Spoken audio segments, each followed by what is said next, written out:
오늘 말씀을 전해주시는 분은 피어슨 총회 부총회장으로 수고하시고 갈릴리 선교회 대표장 되시는 엄달구 목사님 나오셔서 나사렛 사람이라 칭하리라 하는 제목을 가지고 말씀을 전하시겠습니다. 나오실 때 할렐루야로 환영하겠습니다. 할렐루야. 잠시 기도드리겠습니다.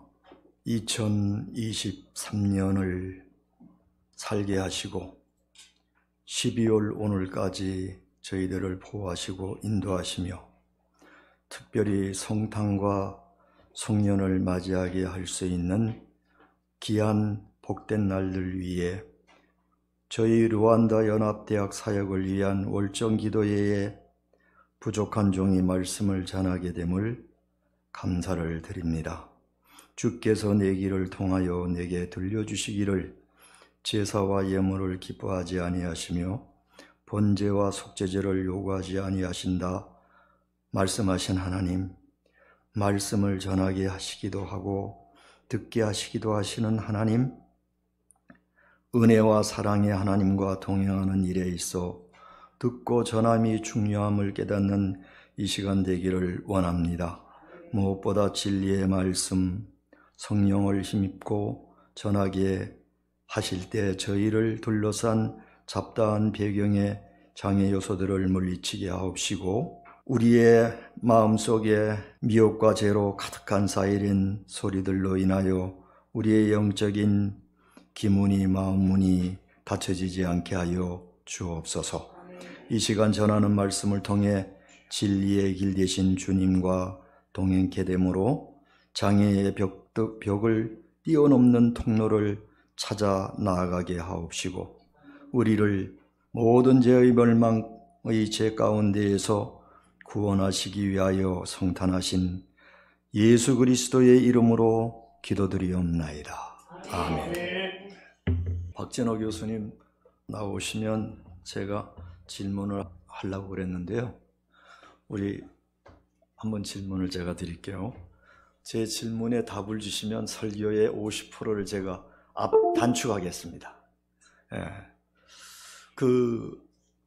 주님께서 승천하시는데 가장 리얼리티하게 표현한 요절이 신약성경 어디에 나옵니까? 이렇게 물으면 이제 이게 포괄적이라서 갑자기 답변하기가 어려운데 저도 한참 찾았어요. 우리 주님이 구름을 타고 올라가심을 본 그대로 다시 오신다. 이게 저는 대개분 다 우리 박사님들은 아실 것 같은데 저는 그걸 크게 그 단계까지 못 올라가가지고 복음서에 있겠지 뭐 끝절 가운데 있겠지 생각을 하고 찾기 시작을 했는데 그게 아니었어요. 복음서 마태복음서부터 찾아갔는데 마태복음 마지막 장은 너무 좋은 말씀이 있는데 11제자가 갈릴리에 가서 예수의 명하시던 산에 이르러 예수를 배웁고 경배하나 오히려 의심하는 자도 있더라. 예수께서 나와 일러 가라사대 하늘과 땅의 모든 권세를 내게 주셨으니 그러므로 너희는 가서 모든 족속으로 제자를 삼아 아버지와 아들로 성령의 이름으로 세례를 주고 내가 너희에게 분부한 모든 것을 가르쳐 지키게 하라. 볼지어다 내가 세상 끝날까지 너희와 항상 함께 있으리라. 이 말씀이었고요. 마가복음 말씀으로 들어가니까 주 예수께서 말씀을 마치신 후에 하늘로 올리우사 하나님 우편에 앉으시니라. 제자들이 나가 두루 전파하실새 주께서 함께 역사하사 그 따르는 표적으로 말씀을 확실히 증거하시니라. 이게 마가복음에서 마치는 일이고요.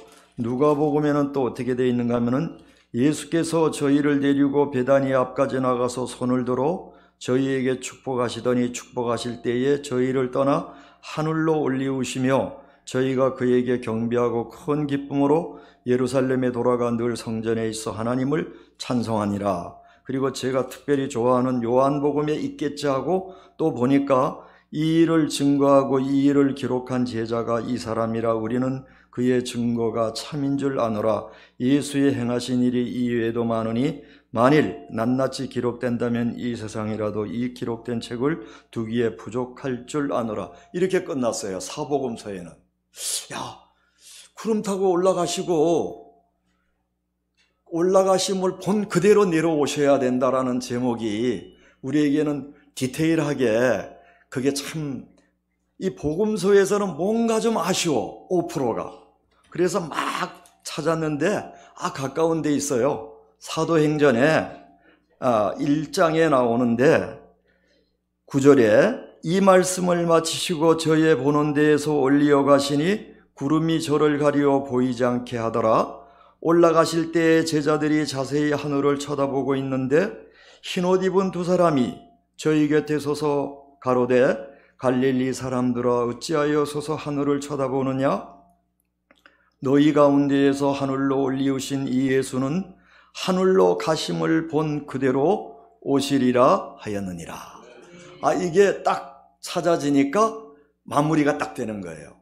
우리 주님이 승천하시고 또 재림하신다라는 것이 이 사도행전에서 비로소 마음의 충족이 되는 거예요. 그렇지 않습니까? 오시는 게 중요하잖아요. 이제 올라가시는 것도 중요하지만 오늘 이 제목의 본문의 말씀은 마태복음 2장 19절로 23절까지 해서 나사렛 사람이라 칭하니라, 이 말씀이에요. 이거를 다시 제가 잠깐 말씀드리면은, 봉독을 하면 헤롯이 죽은 후에 역사가 나옵니다. 이거는 그냥 스토리가 아니라 헤롯 왕이 죽은 후에 역사죠. 이거는요. 이스라엘 역사이면서 세계 성경사의 역사로 확정되어져 있는 사건입니다. 헤롯이, 그렇죠, 죽었죠. 결국은 죽은 후에 주의 사자가 애굽에서 요셉에게 현몽하여, 여기서부터 이제 조금 마음이 좀 뭐라고 할까, 이렇게 신비스러운 마음으로 눈을 뜨게 만들어요. 이제 역사가 나오고 꿈이 나온다라는 거죠. 근데 제가 이 사복음서를 통해서 꿈에 요셉과 마리아가 꿈을 꾸고 한 일들이 마태복음 1장 2절을 통해서 1장 2장을 통해서 한 5번 나오더라고요. 꿈의 예언을, 현몽을 받아서 움직이는 거가, 저는 참 그런 역사들을 보면서 꿈을 꿨다고 해서 꿈을 따라 움직이는 것이 우리 주변에 있는 목회자님들을 통해서 얼마나 많을까. 그 꿈을 꿨다고 해서 짐을 둘러싸고 이동을 하고 이런 꿈으로 이어지는 현실이 얼마나 될까. 그냥 꿈을 꿔서 누구에게 말은 하되 정말 그 행함까지 이루어진다라는 것은 쉬운 일이 아니죠. 그런데 그런 역사들이 일어납니다. 그걸 보면서 제가 우리 하나님의 그 말할 수 없는 하나님의 기이한 일들은 영적인 것에서부터 현실적으로 실제적인 문제에서부터 우리가 감히 생각할 수 없는 천태만상으로 각인에게 역사한다라는 사실이에요. 그런데 우리는 그 중에 하나를 가지고 옳다 좋다 크다 작다 이런 논쟁을 가질 수도 있었죠. 그런데 유구무원 하나님의 역사가 이루어지는 그 세계를 누가 한번 들어가 보면 욥처럼 할 말이 없다라는 거죠. 하나님의 역사는 우리가 그 경험을 하고 나서 내가 하나님의 어떤 꿈이나 어떤 응답을 받았다고 해도 그것이 크게 남들에게 과시하거나 할 것이 못 된다는 거죠. 그거는 천에 하나 만에 하나 모래알 같은 거 하나를 가지고 우리가 논쟁을 할 수 있다는 겁니다.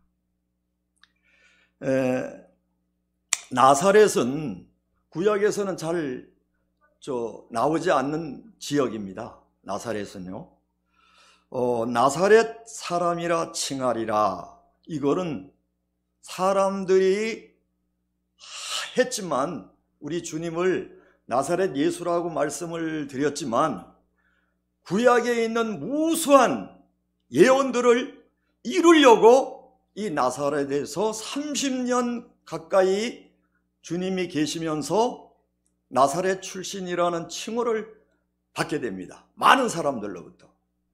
근데 왜 나사렛 사람이라 칭하리라라는 것은 그때 당시에 예수라는 이름을 쓴 사람들이 여럿이 됐습니다. 그러니까 혼돈하지 않기 위해서 1차적으로는 전 주석을 지금 말씀을 드리는 겁니다. 특별히 구별하기 위해서 나사렛 사람 예수라, 다른 예수라는 이름을 혼돈하지 않기 위해서. 오늘날에도 뭐 제 주변에 있는 사람은 김아브라함이라는 이름으로 또 개명한 분들도 있어요. 에스더라는 이름으로도 개명한 분들이 있는데 그 아브라함하고 성경에 나오는 아브라함 사람 다른 거죠. 그렇듯이 마리아나 뭐 예수나 이런 이름들이 여럿이 됐다라는 거죠. 그것을 우선 구별하기 위해서 나사렛 예수라고 말한 겁니다. 그런데 나사렛이라는 것이 어떤 동네냐? 갈릴리에 있는 한 도에 보잘것없는 읍에 지나지 않아요. 면이나 읍단이 우리나라로 말하면은 한 읍이라고 합시다. 한 성에. 그런데 나사렛이라는 동네에는 성경적으로도 그렇고 우리가 나사렛을 찾아봐도 그렇고 별로 뭔가 이렇게 특색으로 얘기할 게 없습니다. 그러니까 그 가까이 떨어져 있는 근방이 베들레헴, 그 다음에 예루살렘은 한 남방에서 8km 베들레헴이 떨어져 있지만 이 나사렛은 예루살렘을 중심으로 하면은 250리를 떨어져 있는 거예요. 90km. 그러니까 250리 떨어져 있고 중심은 이스라엘 예루살렘에서 모든 것들이 다 이렇게 연결이 되어 있습니다. 그리고 나사렛에서 갈릴리 바다까지는 46리 정도 됩니다. 45리가 조금 넘어. 그러니까 가까워요. 이거는 별로 멀지는 않습니다. 그 반면에 사실 예수님의 그 출생은 베들레헴 아닙니까? 베들레헴에서 예루살렘에서 베들레헴은 8km밖에 안 돼요. 20리 정도. 아주 가깝습니다. 베들레헴의 그 이름은 구약에서도 꽤 나옵니다. 에브랏이라고도 나오고요. 창세기에 나오고 미가서에는 에브라다라고도 나오는데 이건 사람 그 지파 이름으로 딴 거고요. 그 다음에 여기 그 베들레헴에는 야곱의 그 사랑하는 부인 라헬의 무덤이 있습니다. 창세기 35장 1절에 나오고요. 그 다음에 이 베들레헴은 작지만 토질이 좋아요. 그래서 수목도 우거지고 그 다음에 그 감람나무, 포도나무, 무화과 등의 가수원이 많습니다. 그리고 역사적으로는 이스라엘 중에서 가장 오래된 성 에브라다라는 그 시족의 이름의 성이 있어요. 작지만 예수님이 여기서 출생은 하셨어. 그런데 저거는 믿지 않는 사람들이 이 성경으로 바로 입문해가지고 보게 되면 아니 하나님이라고 하면서 하나님의 아들이라는 분이 헤롯 하나 그거 처치 못하고 이리 쫓기고 저리 쫓겨가지고 꿈을 따라서 움직였을까 하는 반문이 생길 수가 있다라는 거죠. 물론 여러 가지 이제 원어 성경도 봐야 되고 뭐도 봐야 되는데 처음 우리가 보편적으로 성경을 보게 되면 물음표가 생길 수밖에 없어요. 하나님이 아니 그거 헤롯 그 뭐 처치를 해서라도 예수님 좀 근사한 예루살렘에서 태어나시든가 그래야 되는데 그 손길을 피해서 움직였다라는 거죠. 그리고 사관에 있을 곳이 없어서 정말 여러분 말구유 보셨습니까? 전 봤어요. 이런 걸 한번 보기 위해서 여물통입니다. 그게 식사 그릇이에요. 말이 먹는. 거기에 주님이 누워 계셨다. 그래서 들의 목자들이 와가지고 경배를 했다. 그 다음에 이스라엘의 모든 석학들이나 제사장들이나 난다긴다 하는 귀족들은 깜깜하게 몰랐고 왕까지 몰라서 천문학을 전공했다라고 일컬어지는 동방 박사들이 별을 보고 와가지고 따라오다가 헤로드라는 음흉한 인간, 우리 주변에도 많잖아요. 음흉한 인간이죠. 그 말 자체가 음흉해요. 보거든 나도 경배할 테니 나한테 좀 알려줘. 그러면 동방 박사들이 벌써 헤롯 얼굴을 보고 정직하지 못한 사람이구만 하고 별을 따라가서 다른 길로 자기들 고국으로 돌아간 사람 아닙니까? 그 헤롯이 죽은 때에, 헤롯이 죽은 후에 주의 사자가, 그럼 그 괴롭히던 헤롯이 죽었어, 헤롯 왕이. 그런데 주의 사자가 애굽에서 요셉에게 현몽하여, 꿈에 현명하여 가로되 일어나 아기와 그 모친을 데리고 이스라엘 땅으로 가라. 아기의 목숨을 찾던 자들이 죽었느니라 하시니 요셉이 일어나 아기와 그 모친을 데리고 이스라엘 땅으로 들어오니라. 그러나 아켈라오가, 그 헤롯의 아들이 그 부친 헤롯을 이어 유대인의 임금됨을 듣고 거기로 가기를 무서워하더니 꿈에 또 지시함을 받아서 갈릴리 지방으로 떠나가 나사렛이라는 동네에 와서 사니, 이는 여기서 중요합니다. 구약의 선지자로 하신 말씀에 나사렛 사람이라 칭하리라 하심을 이루려 함이라. 여기에서 하나님의 성경을 우리가 힘있게 볼 수 있는, 아 맞아, 헤롯의 손길, 아켈라오의 손길이 아니라 사단의 세력들이 아니라 구약의 예언을 이루려 했다라는 거죠. 이루신 거예요. 나사렛에서 예수님이 고향을 삼고 살았던 건 성경의 예언을 이루기 위한 겁니다. 30년 동안. 자, 한번 생각해 보십시오. 마리아는 남자를 모르고 자기 태에 성령으로 잉태됐다는 한 아들을 놓은 거예요. 그걸 우리가 인문학적으로 본다면 마리아는 날마다 예수님을 어떻게 볼 겁니까? 아들인 것 같은데, 하나님이래, 하나님 것 같은데 내 아들인데, 내 뱃속에서 낳은 내 자식인데, 마리아가 실제적으로 우리가 봐야 돼요. 이 성경을 볼 때. 성경의 세계 속에서 우리가 하나가 될 때 성령의 역사가 강합니다.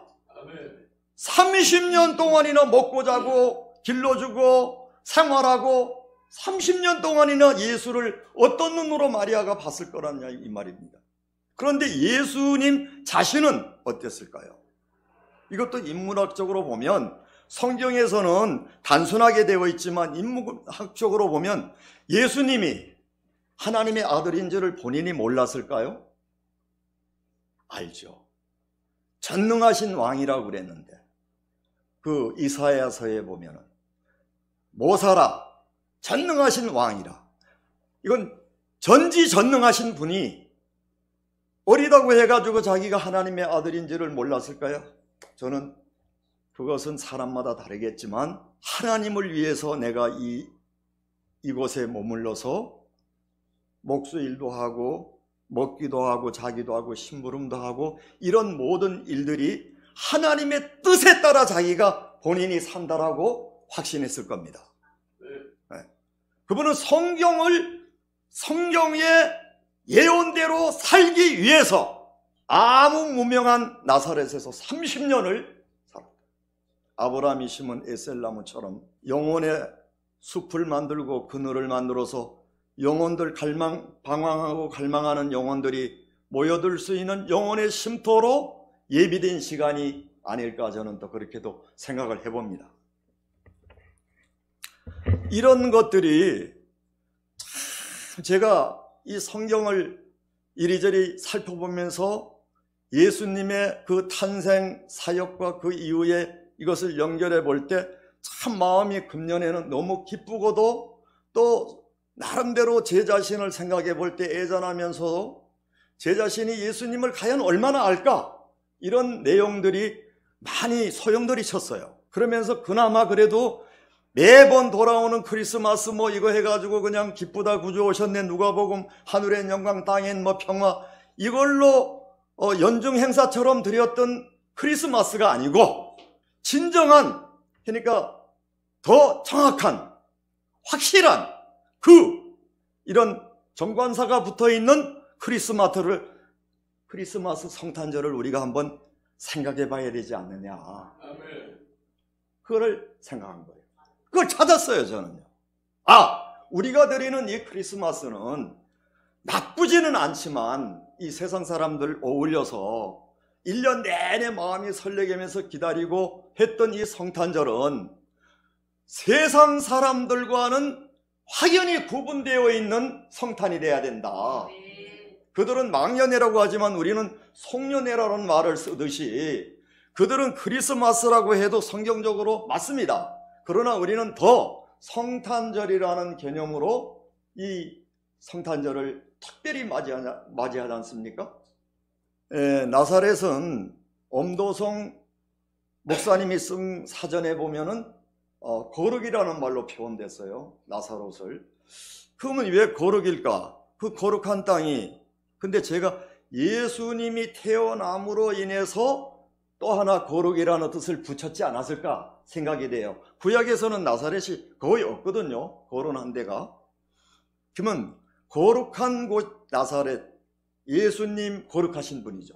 그러니까 예수님을 중심으로 학자들이 거룩이라는 의미로 나사렛을 해석하게끔 만들어 놓지 않았을까라는 생각도 해봅니다. 나사렛 출신 우리 김원영 목사님 어디 출신이죠? 그렇죠.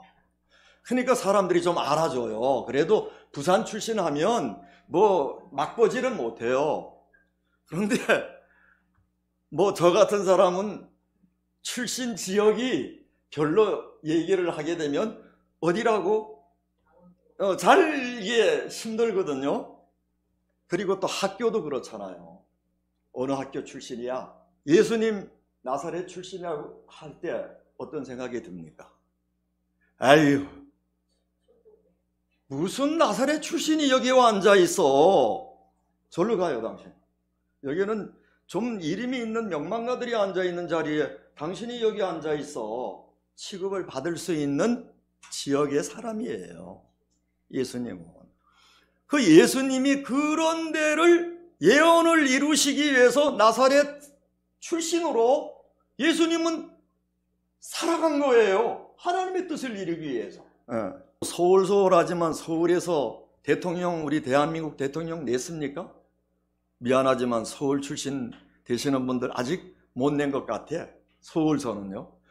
그렇지만 좌석에서 나 서울 본토 출신이야 하면 약간 좀 그걸 느끼잖아요. 위축감을. 야, 저분은 서울 출신이래. 그러면 사대문 안에 살았나? 바깥에 살았나? 이것까지도 막 관심을 가지고 살아보고 알아보고. 나사렛에서 살고 있던 당시의 사람들은 신앙이 두터웠던 갈릴리 사람들이 볼 때에는 참 신통지 않은 사람들이에요. 갈릴리도 뭐 크게 예루살렘에 비하면은 별 볼 일이 없거든요. 주류들은 예루살렘에서 전부 판을 치고 있었는데 그 갈릴리에서 나사렛을 보더라도 그 사람들하고는 별로 상대하지 마. 이런 지역에 형편없는 지역에 나사렛 출신 예수가 갈릴리로 오시는 거죠. 결국은. 그래서 12사도를 갈릴리에서 세워서 세계의 흑백 같은 세계를 칼라로 열어놓습니다. 우리가 조금 인문학적으로 얘기하면 칼라의 세상이 왔어요. 그러니까 이사야서에 보면은 이렇게 나오잖아요. 일어나라 빛을 발하라 이는 내 빛이 이르렀고 여호와의 영광이 내 위에 임하였음이니라. 보라 어두움이 땅을 덮을 것이며 캄캄함이 만민을 가리우려니와 오직 여호와께서 내 위에 임하실 것이며 그 영광이 내 위에 나타나리니 열방은 내 빛으로 열왕은 비치는 내 강명으로 나오리라. 어두움의 세상을 환한 강명한 세상으로 430년 동안 잠잠하던 구약과 신약의 중간기를 우리 주님께서 휘황찬란 칼라의 세상으로 열어놓으셨다 이거예요. 나사렛에서 별 볼 일 없는 곳에서 자라셨던 목수의 아들이 하나님의 아들로 새롭게 되는 내용들이 많이 나옵니다. 제가 또 뭐를 보고 놀랐는가 하면은 3장으로 들어가면은 요한이 나오는데, 세례 요한이 이때에 3장 13절에 예수께서 갈릴리 요단강에 이르러 요한에게 세례를 받으러 하신대, 여기서부터 딱 성경 읽으면서 맥이 쫙 빠져요. 야, 우리 하나님, 나의 주, 전지전능하신 하나님, 우리 구주께서 아니 약대털 두르고 강야에서 외치는 그 사람에게 세례를 받으러 오시다니, 그걸로 갈등이 생깁니다. 세례를 받으러 하신데 요한이 말려 가로되 내가 당신에게 세례를 받아야 할 터인데 당신이 내게로 오시나이까. 요한은 이미 성령 세례를, 예수님에게 자기는 물 세례를 베풀었지만 성령 세례이지만 요한도 성령의 충만함을 입었어요. 예수님이 어떤 분인가를 표현하잖아요. 그러면서 예수께서 대답하여 가라사대 이제 허락하라. 우리가 이와 같이 하여 모든 의를 이루는 것이 합당하니라 하신데 이에 요한이 허락하는지라. 하나님이 우리에게 와가지고 세례를 받는다 그러면 우리가 어떻게 할 거예요? 그러니까 아무리 목사의 입장에 있지만 하나님이 나한테 와서 야, 엄목사야, 나 세례 좀 줘. 그런데 참 예수께서 대답하시는 게서 허락하라. 우리가 이와 같이 하여 모든 의를 이루는 것이 합당하니라. 참 이 말씀이 저는 아주 곰새기는 말씀이었어요. 요번에 저희 갈릴리에 15주년을 하려고 참 놀라운 일입니다. 저는 생각을 안 했어요. 그런데 우리 고모님이 깨워주셨어, 저를. 그리고 일어나 빛을 발하라는 말씀을 저에게 주셨어요. 우리 홍정성 목사님께서. 제가 정신이 뻗쩍 났어요. 일어나 빛을 발하라는 거는 수없이 설교했던 거예요. 뭐 심심하면 이사야 60장 1장에서부터 수없이 했는데 그게 그냥 공허하게 들려졌을 뿐이고, 홍 목사님으로부터 말씀을 딱 받았을 때 제가 딱 깨진 거예요. 아, 맞아, 내가 정신이 없었구나. 코로나 3년 8개월 동안 정신을 잃었구나. 딱 깨어나면서 어떤 역사가 일어나는가 하면은 우리 김호중 목사님께서 이렇게 이쁘게 딱 만들어서 초청장하고 우리 갈릴리 15주년 만드는 그 카드식으로 만들었어요. 저는 기껏 하는 게 문자로 만드는 것밖에 없어. 그것도 얼마나 힘들었는지 몰라. 한나절이 걸렸어요. 중간에다가 축자 넣고 뭐 이렇게 맞추는데. 그런데 하나님 기도하니까 김호중 목사님이 있지 않느냐 딱 생각이 나. 부탁을 드렸죠. 예, 해가지고 그것 아주 이것저것 한 두서너 가지를 만들었는데 제가 너무 좋은 거예요. 야, 이렇게 높여주다니. 그걸로 몇 사람 귀한 사람을 보냈는데 어떤 일이 일어난 줄 아십니까? 그냥 문자로 할 때는 아무 응답이 없다가 우리 김호정 목사님이 만들어 놓은 걸 띄웠더니 복지학 박사 아주 이쁘장한 여자분이 먼저 연락이 와서 축하드립니다 목사님 15주년이라네요 하면서 목사님 한번 차 한잔 마셔요 연락이 온 거예요. 그러니까 우리가 속으로는 하나님의 어떤 신심을 가졌다고 할지라도 그것이 칼라로 얼마나 능력 있게 이쁘게 화려하게 정말 그 제 몫으로 빛을 발할 수 있는 거는 우리의 몫인데, 내가 그냥 그걸 내가 나는 뭐 신심이 있다는 식으로 끌어안고 내 방식대로 하면은 안 된다는 거죠. 아, 예수님이 몰라서 세례 요한에게 나한테 세례 좀 해줘 하셨겠느냐 이 말입니다. 하나님의 독생자가 전지전능하신 임마누엘의 하나님, 킹 오브 킹, 우리 주 지저스 크라이스트, 그분이 몰라서 세례를 받으셨느냐 이겁니다. 여기서 우리는 영적으로 육적으로 합력이라는 전략을 우리가 갖자라는 거죠. 이 성탄을 맞이하면서 그래가지고는 그거를 몇 사람 보냈는데도 답장이 막 오기 시작했어요. 그러니까 이게 막 15주년에 예전에 그냥 흘러 떠내려간 사람은 제가 연락을 안 했습니다. 일체 하나님 새롭게 하옵소서. 일어나 빛을 발하라 그랬으니까. 그런데 새로운 파트너들이 연결이 되기 시작하는 거예요. 지금 연결 중에 어제도 와서 그냥 목사님 정말 대단한 사람이에요. 그래서 대단한 사람이 되려면 대단한 사람이라고 하는 사람하고 가까이 해야지. 그러면서 아주 대우도 잘 받았어요.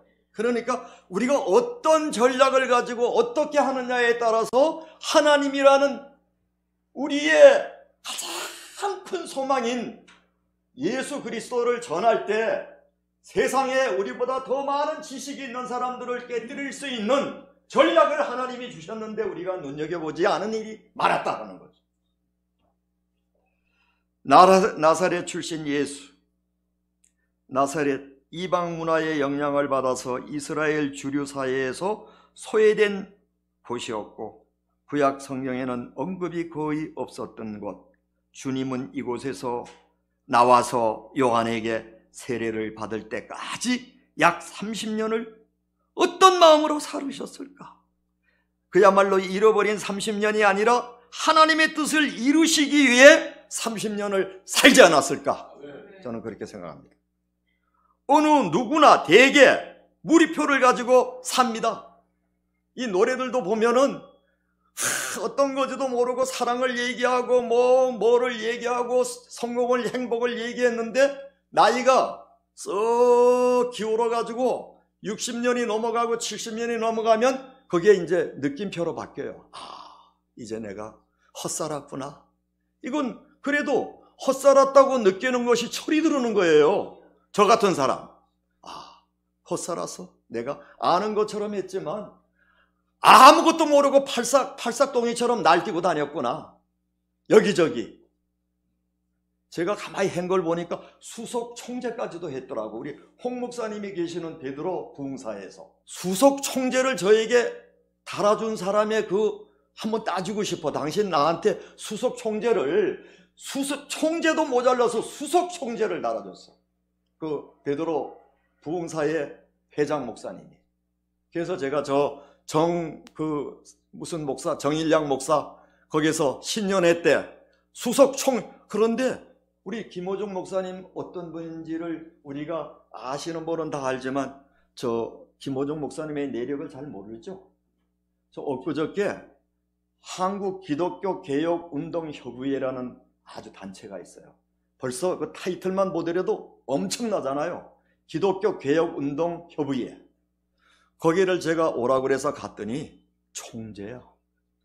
총재.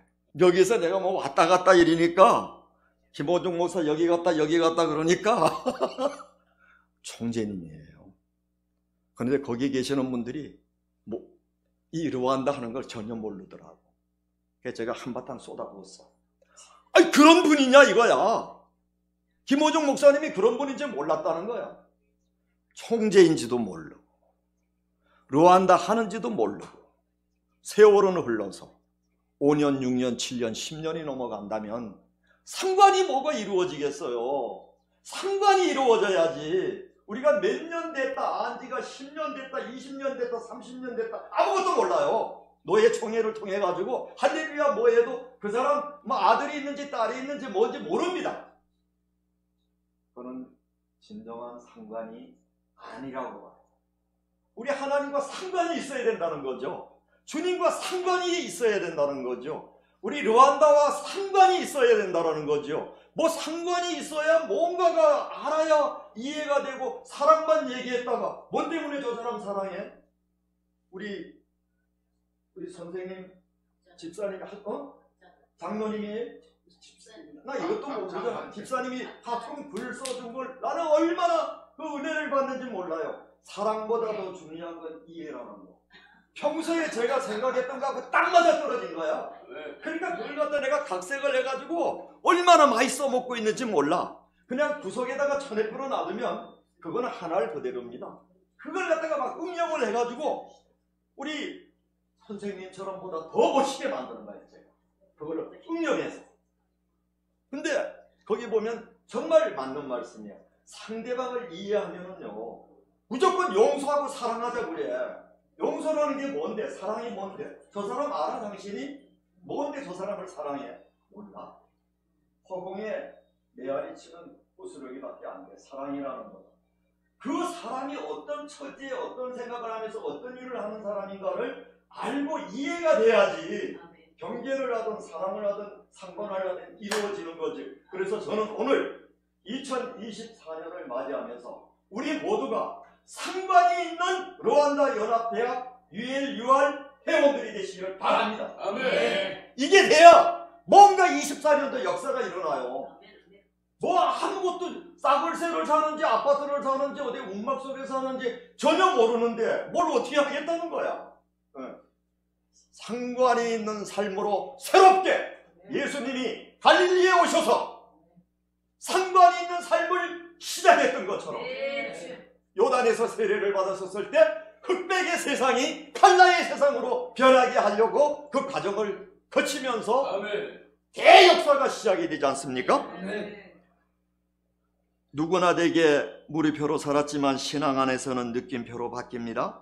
19세기 초에 하나님을 실실히 믿는 프리탄들이 미국 역사상 가장 가혹한 인디언 원주민 살해 사건과 1838년 수많은 인디언들의 눈물의 여정 같은 고난의 행군이 바로 프리탄들의 손에 의해서 일어났어요. 그런데 우리는 왜 예수 믿는 사람이 인디언들을 수만 명을 죽이고 학살을 했을까를 그 무릎표가 느낌표로 바꿔요. 그 다음에 또 있어요. 왜 중국에서 1976년에 산시성과 허베이성에서 7.8의 강도를 가진 지진으로 23초 만에 27만 명이 사망했어요. 우리 가장 가까운 중국에서 단 23초 만에 27만 명이 죽었다는 걸 한번 우리가 이게 너무 깨달아지질 않아. 1분도 아니요. 27초 만에 23명. 하나님이 몰랐을까요? 엄청난 것이 성경 속에서 우리는 느낌표로 바뀌어야 될 줄로 믿습니다. 아멘. 이스라엘 하마스가 지금 전쟁하고 또 러시아 우크라이나가 전쟁을 하고 계속되고 다 성경 안에 있는 이 세상의 물음표를 성경의 세계로 가지고 들어오면 느낌표로 바뀔 줄로 믿습니다. 아멘. 다 알게 돼요. 다 알게 돼요. 전도서의 말씀도 제가 보니까 이런 말씀이 있어. 일의 결국을 다 들었으니 하나님을 경외하고 그 명령을 지킬지어다. 이것이 사람의 본분이니라. 하나님은 모든 행위와 모든 은밀한 일을 선악간에 심판하실 것이라. 아멘. 다 성경 속에 있습니다. 요한계시록 보십시오. 보라, 내가 속히 오리니 내가 줄 상이 내게 있어 각 사람에게 그의 일한 대로 갚아주리라. 나는 알파와 오메가요 처음과 나중이요 시작과 끝이라. 이것들을 증거하신 이가 가라사대 내가 진실로 속히 오리라 하시거늘 아멘. 주 예수여 오시옵소서. 아멘. 주 예수의 은혜가 모든 자들에게 있을지어다. 아멘. 우리는 이제 23년도에는 재림의 약속을 주신 예수님을 붙들고 더 지저스 크라이스트 크리스마스가 돼요. 우리가 맨날 어린아기 해가지고 마리아산 밑에 있는 그 밑에서 성탄절이 아닙니다. 크리스마스가 아니에요. 그 승천산에 올라서 많은 문도들에게 500명 문도들에게 나타나시고 그 전에 하신 일이 많고 부활 이후에 예수님께서 하늘로 올라가심을 본 그대로. 그런데 저는 마태복음에서 가장 정말 가슴을 내리는 말씀이 뭐냐면 볼지어다 내가 세상 끝날까지 너희와 항상 함께 있으리라. 이 말씀이 살아 역동적으로 우리를 지배해야 될 줄로 믿습니다. 그 지배를 받고 살아가는 저와 여러분들 속에서 2024년은 주저앉았던 우리가 누워있던 우리가 일어나 빛을 발하는 새로움의 역사가 있을 줄로 믿고 감사를 드립니다. 아멘. 사랑의 하나님 감사합니다. 이제 새롭게 하옵소서. 말씀으로 돌아가서 말씀의 세계에 무한한 하나님의 지혜와 지식을 공급받는 저희들 되게 하여 주옵소서. 우리 르완다 유에일류 아래 에셀나무를 심는 것과 같이 예수님이 나사렛에서 30년을 준비한 그 생명의 숲을 이루었던 역사가 일어나게 하여 주옵소서. 예수 그리스도 이름으로 간절히 기도드리옵나이다.